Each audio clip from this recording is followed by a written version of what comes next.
In the first post, the woman mentioned the CIA analysis of insurgency, so that's what we're going to talk about now.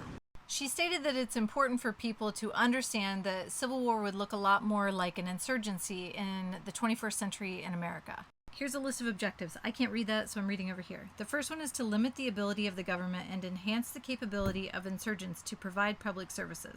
Obtain the support and neutrality of critical segments of the population. Isolate the government from international diplomatic and material support and increase international support for the insurgents. Increase the domestic and international legitimacy of the insurgent organization at the expense of the government. Destroy the self-confidence of government leaders and cadres using their abdication or withdrawal. Reduce and, if possible, neutralize government coercive power while strengthening insurgent coercive capabilities. And now the stages of insurgency. Pre-insurgency, leadership emerges in response to domestic grievances or outside influences, and the government response is minimal. Organizational, infrastructure built, guerrillas recruited and trained, supplies acquired, and domestic and international support sought.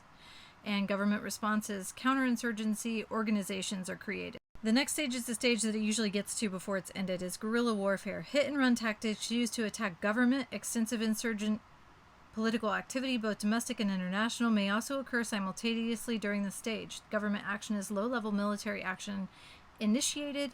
Political, social, and economic reform, civil action programs, psychological operations, and amnesty programs may also be initiated to counteract the insurgents' political activities. They say the last one doesn't usually happen, so pre-insurgency organization includes sudden departure of large numbers of young or skilled people for some form of training or indoctrination.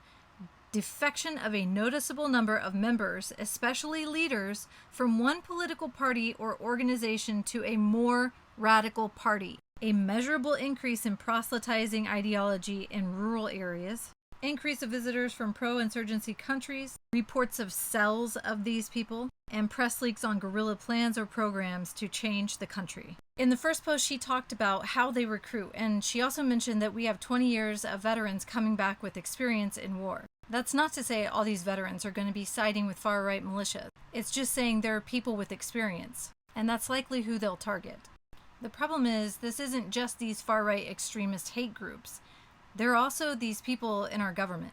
And Steve Bannon warned us about this. In 2013, he said, "We don't believe there is a functional conservative party in this country, and we certainly don't think it's the Republican Party. It's going to be an insurgent center-right populist movement." He has certainly been a major player in this. Post 3 will talk about what civil war would look like in the United States in the 21st century.